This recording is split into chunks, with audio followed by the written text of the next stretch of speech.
So welcome to an episode of Sean Talks, and today we have Yihong, which I always call him Kopi Boy because he serves very good coffee and the delicious local waffles that I really love. And he's actually a friend of mine through football. So Yihong, why not you share with the listeners, what do you actually do for a living? Hello, I'm Yihong. So I am a business owner. I run family-owned bakeries and coffee shops. Oh, okay. So in what aspect of like bakeries do you actually do? Like hot dog bun or like kaya toast? Yeah, correct. The more traditional kind. The more I would say. traditional kind. Yeah, like what you said, hot dog buns, kaya buns, red bean buns, tau sa pao lah. Well, everything. Almost. Almost everything Almost. that can be made of dough, you know how to do. My guys know how You to do. guys know how to do. But you must know how to do so you can teach them, right? Correct. I see. And how long have you been doing it for? For the bakery portion, I actually took over from my dad in 2019. That's like So 5 years. 5 years. 5 years. 5 years ago. Yeah. I know that you know how to make coffee because I go to your shop to drink coffee. I always order my kopi peng siu dai from them.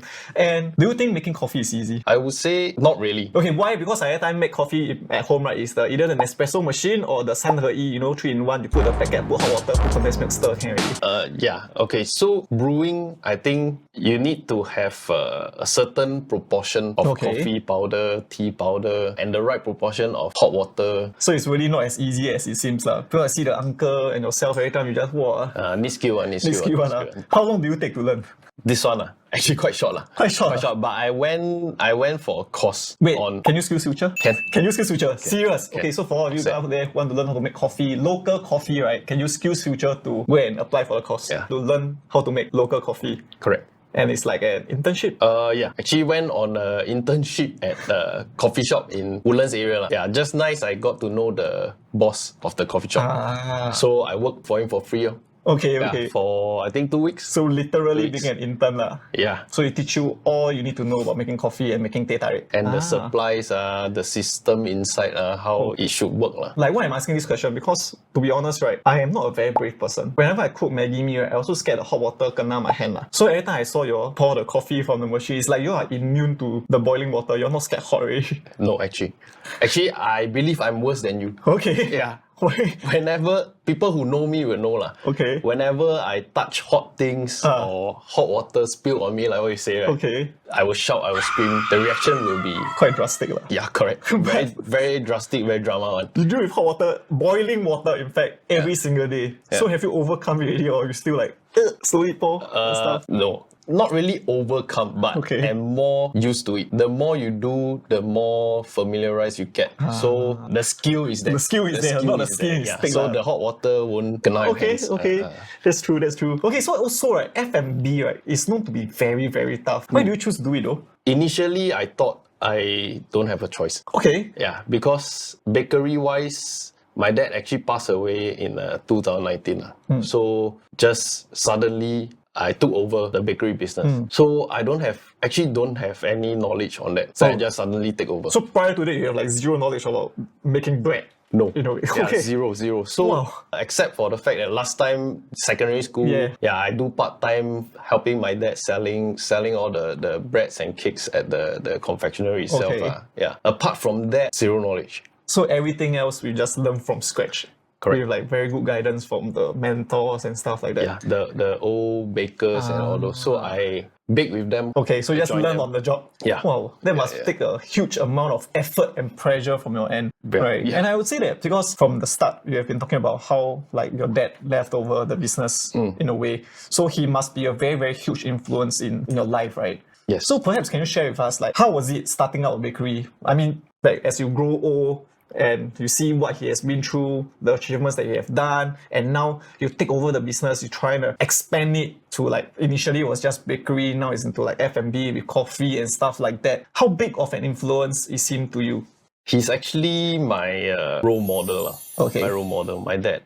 Because hearing his story of how he started, he actually started in 1986. Wow, okay. Yeah. So before I was born. Okay, so before I was born too. So he and two more partners, they actually started this whole bakery thing. Okay. The old Sembawang Road. Then it was 3-person doing. After that, his 2 partner decided to pull out. Okay. He bought over their shares. Okay. And then at that time, I think he need to sell our house, sell his car Okay. to acquire the business. Wow. To do. And then Amazing. he hang on until the day he passed away. So you actually persevered, putting a lot of effort into making this bakery into I would say, a household name in Yishun, right? Yeah. So what's the name of your bakery? Keng Seng Confectionary. Keng Seng Confectionary. And where is it located? We have one outlet at 292 Yishun, Okay. Street 22, and then one outlet at Chongpang. Yes, I'm quite sure that it's a very, very household name among people who live in Yishun, because I used to grow up in Yishun as well. I spent like 20 years of my life in Yishun, and prior to meeting him, right, I've been to his bakery countless amount of times. It's really a very, very popular household name in Yishun because it's been there for a very long time, right? Thank you for the support. Yes. And I'm very sure that your dad will be very, very proud of your achievements and whatever you have done so far in bringing like the old school mindset of bakery, confectionery, but now into a more new gen style. Because like it or not, we are moving forward. We have to adapt to times and move away. Although traditional bread is good, it's important, it's delicious, but at the end of the day, we still need youngsters to actually come up with innovative ideas to actually change the whole confectionery game, right?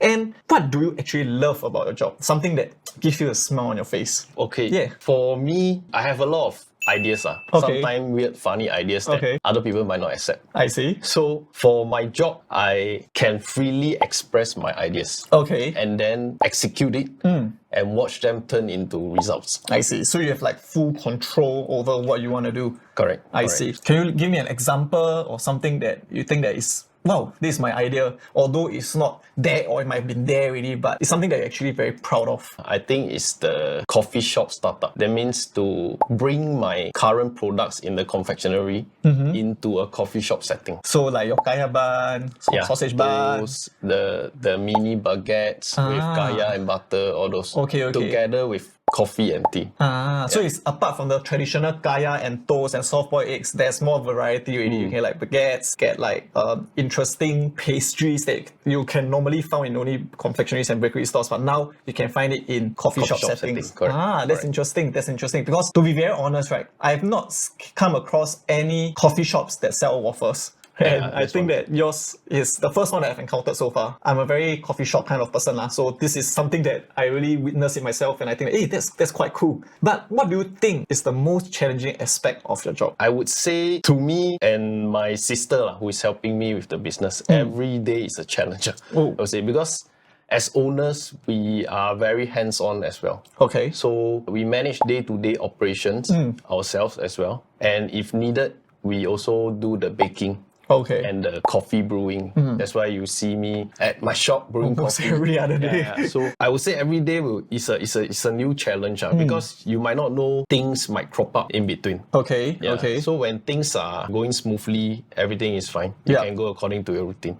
But when things crop up, that's where you have to step in, cover for that. I see. And be the super sub, right? Yeah, correct. So you basically have to you have to know everything. Yeah, we have to know everything from handling customers to production to baking to finance, admin, all those. I think that's a very, very important skill for like store owners or F&B owners like yourself, because I've heard of stories where F&B owners, right, they have the dream to open an F&B, say for example a cafe, the dream of opening and owning a cafe because it's quite nice, right? But they don't know anything about it.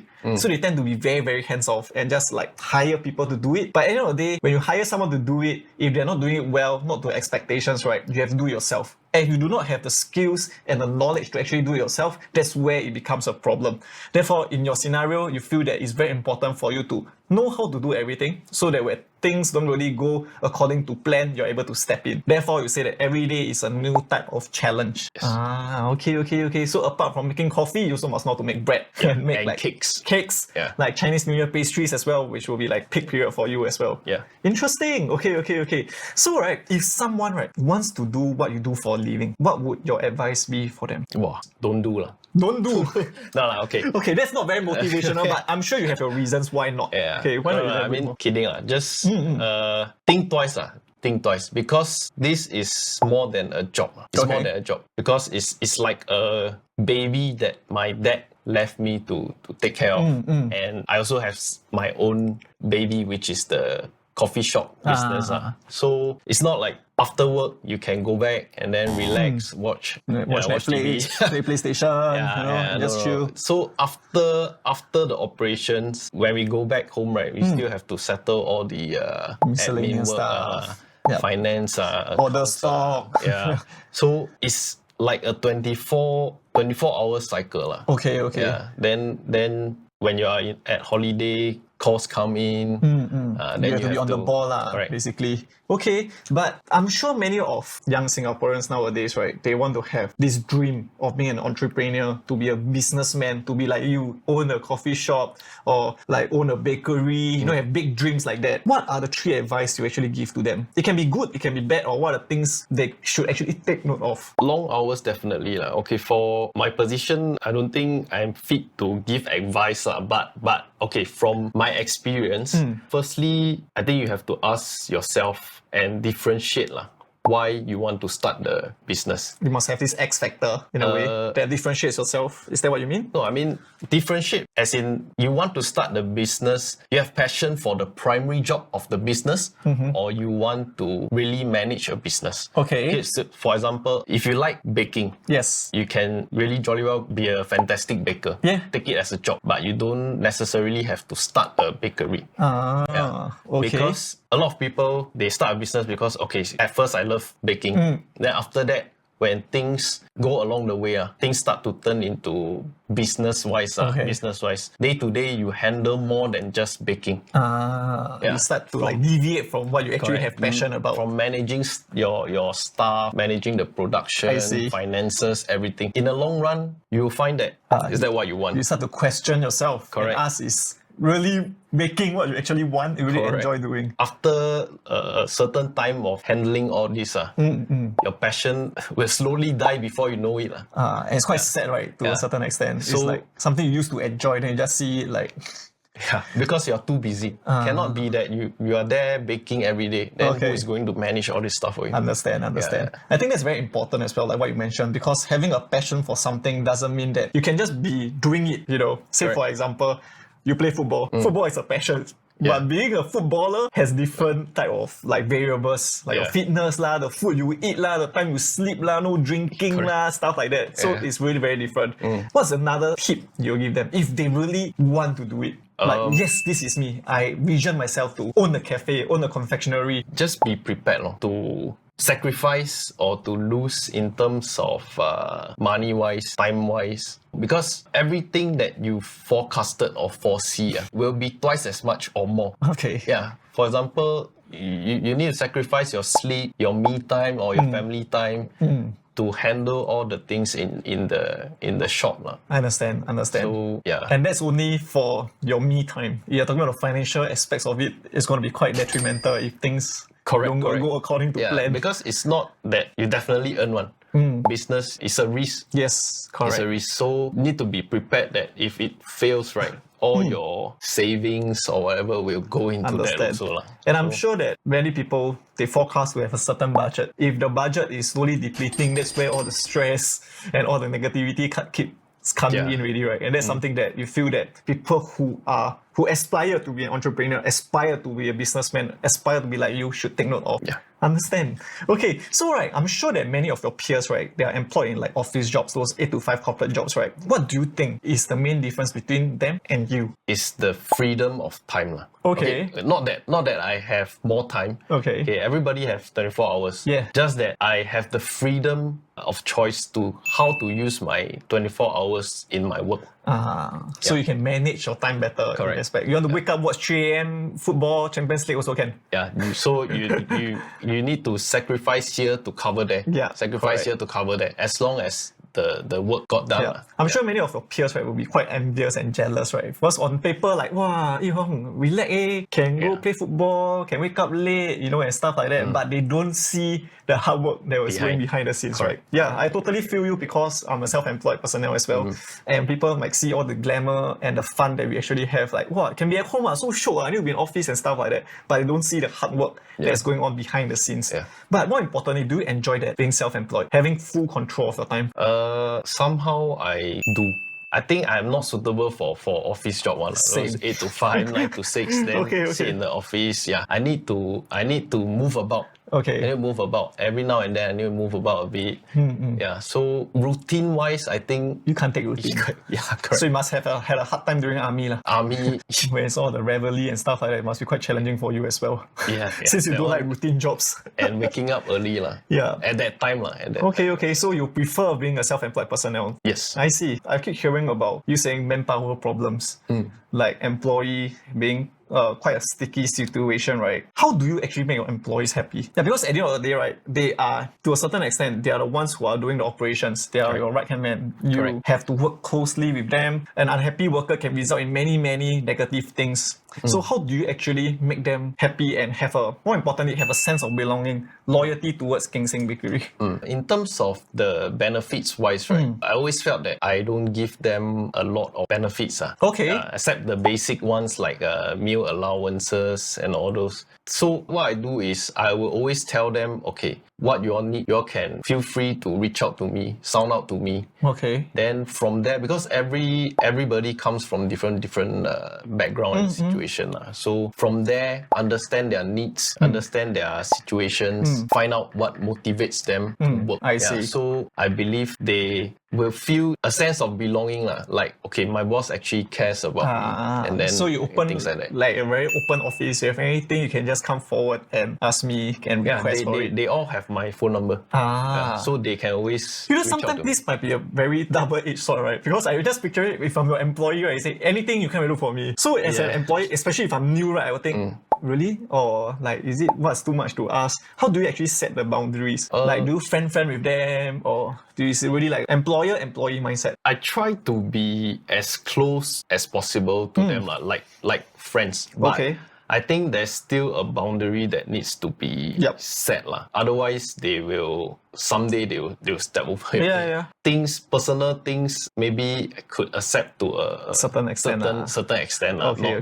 Just don't push it too much. Correct. Okay. Correct. That's nice. So you were saying that the type of your employee benefits is just like the normal meal allowance and stuff like that, just that you have a very open office approach where people can just approach you if they need anything or face any difficulty, right?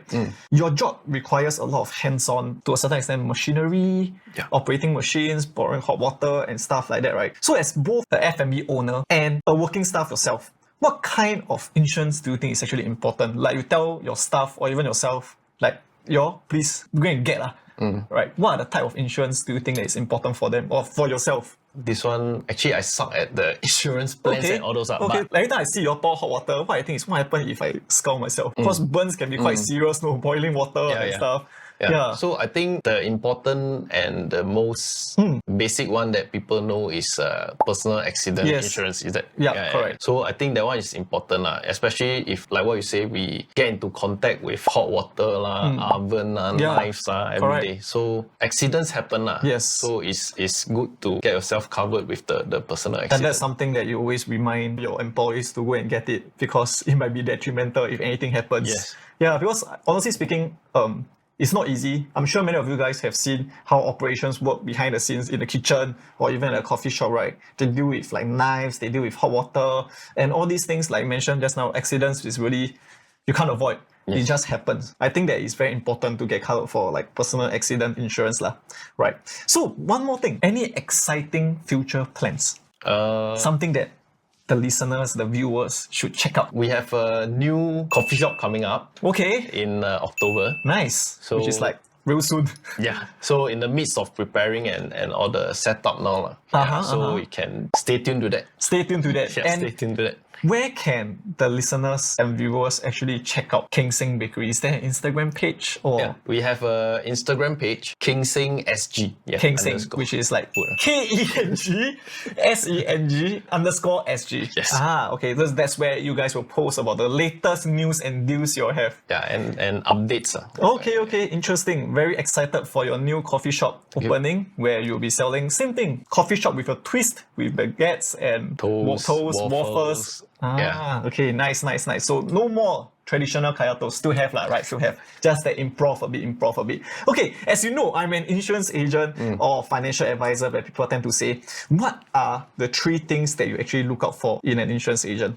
or financial advisor? Okay, first thing, I think knowledge. Knowledge of the insurance agent is important. Yeah, fair. So he or she can explain to you what types of insurance that you actually might need. Yeah. Okay, you okay. might need. Knowledge. Okay, second. Treats you more like a friend. Ah, Because insurance sometimes can get a bit personal.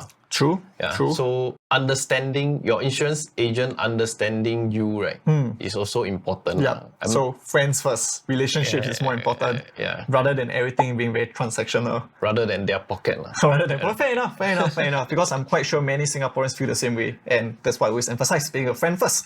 And lastly, what is the last thing you look out for in an insurance agent? Being responsive, is it important to you? Yeah, I Being think that's one responsive. of the factors as well. Because most people buy their, I don't know, I think most people buy their insurance at that moment they felt that, okay, I need it. But when it comes to claims, right? Yes. Not everything can be claimed. The insurance agent, I feel, also need to be responsive to the claims For portion. sure, for sure. Yeah. Because what I feel is that many Singaporeans, or rather like people living in Singapore, right, we all buy insurance because we are worried that unforeseen circumstances like accidents happen. Imagine you are working, touch wood, like you cut yourself, then you want to call your insurance agent, not responsive with one thing, telling you that. Actually, you never buy. So that's where things get miscommunicated, didn't get aligned, and that's where problems start to face. So with that, thank you so much, Yihong, for being part of Sean Talks Insurance second episode. Any last shout out to the listeners and viewers out there? Support Keng Seng. Thank you very much, and we'll see you in the next episode.